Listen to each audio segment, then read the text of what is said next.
ऋषिकेश से रहने वाले हैं। उत्तराखंड हिमालय पर्वत पे रहते हैं और काफी दिनों का जो है, मैं इनसे भी थोड़ा परिचय लेंगे। महाराज जी परिचय के साथ बताएं आप। ओम नमो नारायणाय।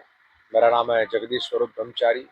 मैं पिछले 10 वर्षों से हिमालय की चोटियों में, वादियों में हम अपना तपस्या में रत है, अध्ययन में रत है और समाज सेवा में रत है।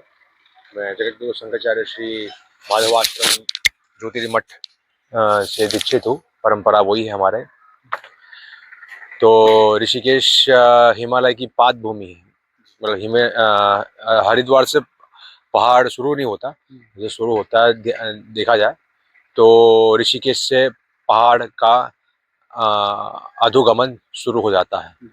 तो उसी शहर से मेरा लेना देना अभी कर्म भूमि मेरी ऋषिकेश ही मानी जाएगी और बहुत सुंदर है। और सबका मेरा अनुरोध है कि तीर्थ का लाभ अवश्य ले और कुछ दिन गुजारिए बिहार में नहीं, ऋषिकेश में। बिहार, क्योंकि ये तो कहावत तो बहुत ही प्रचलन है, कभी आइए ना बिहार में, ऐसा बोलते हैं। नहीं, ऋषिकेश में आइए। वाले आप यहीं के हैं? जी जी जी जी, हमारा नहीं, हाँ, अब तो संन्यास ले लिया है। तो इस मार्ग में घर से जी 10 साल हो गया। 10 साल से हम यही हैं और यही हमारा आगे विचार है कि हम समाज के लिए, हमारा तन मन धन सारा समाज के लिए होगा। अच्छा महाराज, एक सवाल है। लोग कहते हैं, अभी आपने कहा सन्यास की जब बात आई तो एक सवाल है। लोग कहते हैं कि सन्यास लेने के बाद में जो है, जो मोह माया होता है उसको लोग जब त्याग देते हैं, माँ बाप जो घर द्वार एक मोह माया ही है, उसको त्यागने के बाद में लोग जो है दोबारा नहीं करते। क्या ऐसा ये सत्य है? क्या इस कटु वचन पे लोग खरे उतरते हैं? नहीं, खरे नहीं उतरते। मेरे सामने ही बहुत लोग चले भी गए। ये है काफी, इसमें ये सब प्रकृति का खेल है सब। जो नचाने वाला ऊपर वाला ही है। इसके ब्रिगेडी विलास मात्र से ही प्रलय प्रलय आ जाता है। 2013 में आपने देखा होगा, उसके आगे आज्ञा के बिना एक पत्ता नहीं हिलता। तो उनकी कृपा से, क्योंकि देखो, हम लोग उनका नाम भगवान परमात्मा सच्चिदानंद का नाम क्यों लेते हैं? क्योंकि मनुष्य को अहंकार बहुत आ जाता है कि नहीं, हमने ये किया, मैं ये वो फलाना। क्योंकि संत महंत को आपने देखा होगा, इतनी बड़ी बड़ी गाड़ियां लेके सब महंत आए हैं। अब अभी एक सवाल जी बाद में जी आएगी। जी जब भी प्रेमानंद सच्चिदानंद महाराज की जब आपने बात किया, तो एक देखा जाए कि दुनिया में संत और महंत तो बहुत आपने भी देखा होगा और दुनिया सब लोगों ने देखा, लेकिन आज उनके जो फॉलोवर हैं, जो उनको चाहने वाले हैं, जबकि देखा जाए कि भारत सभी धर्म के लोग उनको मानने वाले हैं, ऐसा क्या उनके अंदर विचार है और संतों के अंदर ऐसा नहीं है? वो है, मतलब वो अपने जीवन के अंतिम चरण पे है। क्योंकि वो कभी भी ब्रह्मलीन हो सकते हैं, ऊपर जा सकते हैं। हम नहीं चाहते कि वो जाए। उनकी कृपा लोगों को बरसनी चाहिए। एक तरुण सागर, जिसके कारण मैं संत बना हूँ, जैन मुनि थे तरुण सागर, जो मतलब विस्फोटक अपने बयान से जाने जाते थे। और वो मतलब कभी मेरे ख्याल से माइक का प्रयोग नहीं किए। वो बिना माइक के, अपने कंठ में ही उनका माइक था, काफी उच्च स्वर से बोलते थे वो, क्योंकि उनका नियम था कि कोई चप्पल नहीं पहनता है, कोई माइक का इस्तेमाल, कोई तकनीक का इस्तेमाल नहीं करता है। तो वो 50 की उम्र में है, उनका 50-55 के आसपास उम्र में उनका साकेतवास हो गया था। तो उनका ये था कि मैं कभी चिकित्सा नहीं लूंगा। तो अंतिम, और कहीं भी जाते थे वो पैदल जाते थे।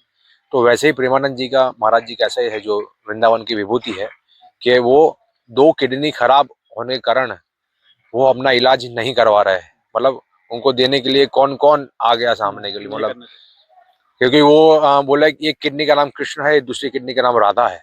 तो वो तो मतलब वो राधा कृष्ण को अलग करके दूसरे के किडनी लेकर के वो नहीं चाहते। उनका अलग ही भाव है। तो वो भाव भक्ति, मतलब जैसे कि कल की है, लेकिन जिस क्योंकि तरह ये की है जो, कि अगर उनके विचार देखा जाए, जिस तरह से उनका जो विचार है, जो भाव है, एक मानो, उन्होंने जो एक संदेश दिया कि मानो मानो एक समान जो है धरती के अंदर जो भी है एक मानो है, उस दृष्टि से वो देख रहे हैं लोगों को और ऐसा संदेश भी दे रहे हैं उनका कहना हाँ, है। मैंने कभी देखा नहीं है कि वहाँ पे जो टोकन एकांती वार्तालाप में जाता है कि उनका कोई धर्म पूछा जाता है। क्योंकि वहाँ की वो टोकन तो खुद देते नहीं कि मेरे एकांती में कौन बैठेगा।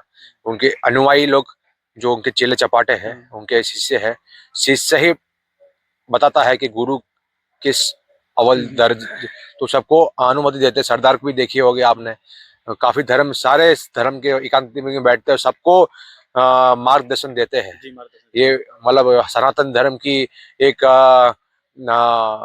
अव्वल शिखर हिमालय है, सनातन धर्म का हिमालय प्रेमानंद महाराज है। जैसे कि मेरा संकल्प है कि मैं क्षेत्रवास करता हूँ, मैं हिमालय के नीचे नहीं उतरता हूँ, हरिद्वार के नीचे मैं जाता नहीं हूँ। तो प्रेमानंद जी का है कि व्रज 84 कोष में ही मेरा निवास हो। तो वर्ष 84 उनको कितना नौते आए कि आप इधर आ जाइए, उधर अमेरिका आ जाइए हमारे, क्योंकि उनके पास तो भक्तों की कमी नहीं आप है। हिमालय से मतलब आपका जी जो जी जी संकल्प है जी। वो हिमालय में ही रहना चाहते हैं, आप बाहर नहीं जाना मैं चाहते भारत दुनिया में। जी जी जी, क्योंकि जो है 12 साल का क्षेत्र संन्यास होता है। अभी 12 साल अभी हुआ नहीं, 10 साल हो गए, अभी 2 साल के बाद देखेंगे, शायद और एक्सटेंड भी कर सकते हैं कि मुझे अभी क्योंकि जो ये आप पीछे गंगा नदी होती है, गंगा नदी आप पीछे मेरे देखे रहे हो, वो मीठे पानी की मछली होती है उसमें, इसके अंदर उसको आप खारी पानी में डालोगे तो आप तुरंत मर जाएगी वो। मर जाएगी। समुद्र तट की जो मछलियाँ को गंगा जी में वितरण स्वच्छंद घूमने के लिए बोलोगे तो यहाँ आके मर जाएगी। तो यही है। तो हमारे गुरुदेव, हमारे शास्त्र, हमारी गुरु परंपरा जो भगवान आदि गुरु शंकराचार्य से चलती आ रही है, वो बोल रहे हैं कि तीर्थवास करना चाहिए जब तक आप परिपक्व नहीं हो जाते। तो अभी मैं अपने आप को सिद्ध नहीं मानता हूँ, हम भी साधक है। तो है कि अभी किले, साधक को हमेशा किले में रहना चाहिए। तो किला क्या है, गुरु के सानिध्य में रहो, संतों के सानिध्य में रहो, तभी संसार आपको आक्रमण नहीं करता। तो हमको जब तक हम परिपक्व नहीं होते तब तक हम लोग अभी प्लेन में जाने की इच्छा नहीं है, अभी हिमालय में ही वास करना, क्योंकि मतलब देखो 12 वर्ष हमारा का जो आपका जिस तरह कहा जाए जो संकल्प था उसमें 10 वर्ष पूरा हो चुका है हाँ, और 2 2 वर्ष वर्ष बाकी और है। बचा है। वैसे तो विधिवत तो 2 ही वर्ष बचा है, पर जी। मेरा इच्छा नहीं है कि मैं अभी, क्योंकि मुझे पता है ना मैं कितने, सबको अपना दायरा मालूम होता है कौन कितने बानी में है। आप दुनिया को मूर्ख बना सकते हो पर अपने आप को मूर्ख नहीं बना सकते हो।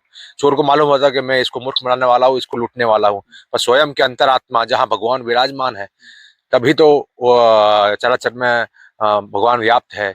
चित्रगुप्त तो वो जो बोलते हैं भगवान के अनुयायी है, उनको सब मालूम होता है। क्योंकि कर्मयोगी अनुयायियों को इस जो समूह में जो जुड़े हुए हैं ऐसे लोगों को क्या संदेश देना चाहते हैं? देखो उसमें ऐसा है कि कर्मयोगी बहुत कर्मठ व्यक्ति को कर्मयोगी बोला जाता है, जो कर्मठ है। ऐसा नहीं कि भाई साहब गुफा में बैठा हुआ है, वो बाहर नहीं आना चाहता। तो हम भी वैसे ही, हमको अच्छा लगता है कि, पर हमको ऐसा नहीं है, समाज सुधार के लिए बाहर आना पड़ता है लोगों को। भाई आपने जो ज्ञान प्राप्त किया है तो ज्ञान सबको उसका, बिल्कुल। जी जी, तो बांटेंगे तभी क्योंकि उसका अगर बाहर नहीं आता तो उस व्यक्ति की निंदा भी होती है संत समाज में। भाई अरे आप बाहर भी आइए, सबको लाभान्वित करिए, क्योंकि गुरु परंपरा से आपको जो ज्ञान प्राप्त हुआ है तो आप दूसरे को, आप, क्योंकि मैं किसी को कुछ समझाता हूँ ना तो समझता नहीं है, मेरे कर्म के द्वारा मैं कर्म करूंगा, मेरे ज्ञान के द्वारा। मेरे दिव्यता प्रेमानंद जी को है, साधु संतों को है, मेरे को जो ज्ञान है वो मेरे कल कर्म में झलकेगी। तो जैसे कि यद यद आचरतः श्रेष्ठ तद तद अनुवर्तते, भक्त लोग श्रेष्ठ पुरुष का आचरण करते हैं। तो वो श्रेष्ठ पुरुष कहाँ से, गुरु परंपरा के तेज से वो आचरण करता है।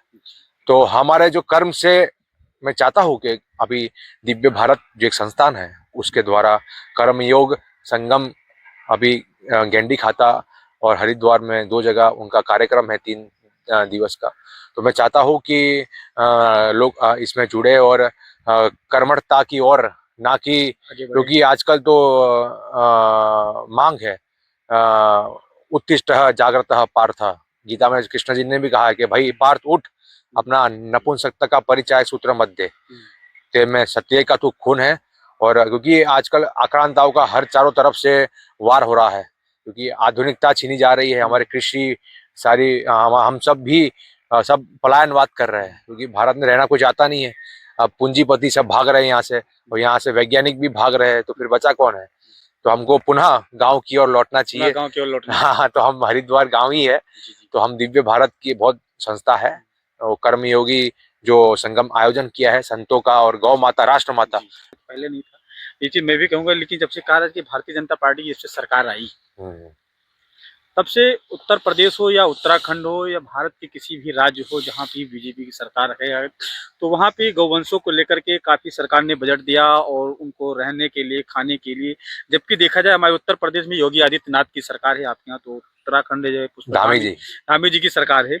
और हमारे यहाँ जो देखा, जो व्यवस्था जिस तरह से सरकार ने किया है, जगह जगह पे ग्राम पंचायत स्तर पे जो है गौशाले बनाए और गौशाले में गाय रहती हैं और उनकी बड़ा मेनू चार्ट बनाया गया। जिस तरह से खाने पीने की भी जो सामग्री यहाँ बताई जा रही थी, वो सरकार ने शायद वैसे पूरा दिया, लेकिन उस गौशाला में जो सेवा करने वाले लोग हैं वो हमारे ही आपके धर्म के रहने वाले हैं, लेकिन उनसे भी चोरी कर रहे हैं। देखो, महाराष्ट्र में गौ माता, राज्य माता का अनुपालन हो गया है। कम से कम यूपी सरकार को देखना चाहिए कि आपके यूपी में इतनी गैया है, मथुरा वृंदावन में इतनी सब गैया है, वहाँ पे अभी भी आपने देखा होगा काफी 200-300 गाय का कत्लेआम हो गया बहुत था। दुर्दशा है। जी जी जी। तो वो मर रही है, आवंटित ठंडियों में मर रही है। आवंटित जो धनराशि हुई है महाराष्ट्र में, मेरे ख्याल से 40 से 50 रुपए आवंटित हुआ है। 50 रुपया 50 रुपए प्रति गाय। और देखो, योगी सरकार को देखना चाहिए, महाराष्ट्र जैसे गाय को, जहाँ आधुनिकता का, भौतिकवाद का मतलब पुरजोर है, वहाँ पे 50 रुपए गौ माता के लिए लोग व्यय कर रहे हैं। मैं एकनाथ शिंदे का बहुत शुक्रिया अदा करना चाहूंगा।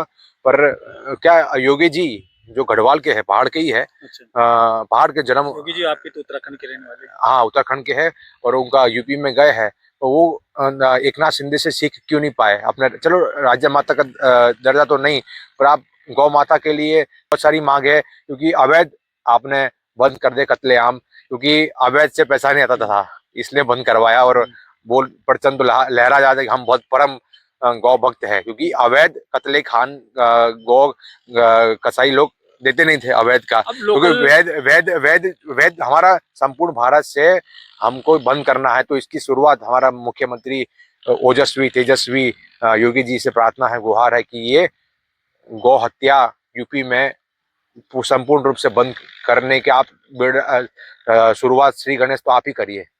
बहुत बहुत धन्यवाद आपका। आपने हमारे चैनल में जनक्रांति न्यूज़ यूपी में आपने समय दिया, क्योंकि जनक्रांति न्यूज़ यूपी आपकी आवाज़ है। ये हमेशा जो है हर पल आपकी धरोहर, ऐतिहासिक विरासत पे पहुंच करके और आप तक पहुंचाने का जो तस्वीर है, जो संदेश है, जो उद्देश्य है, एक अच्छी सोच, एक अच्छे राष्ट्र के लिए जो है ये मेरा विचार, ये कि मेरा विजन है कि जो है आप तक ये बातें पहुँचे। और हम जो है लगातार अभी 2 दिन से यहाँ पे हरिद्वार में हैं, उत्तराखंड की पावन धरती पर। आप लोगों ने देखा यहाँ की जो तस्वीरें और मनमोहक नदियाँ, जो दृश्य मैंने आप लोगों को दिखाया, और अभी आपने आचार्य जी और गुरु जी से अभी आपने मुलाकात किया है, जो वृंदावन धाम से चल करके आए हैं।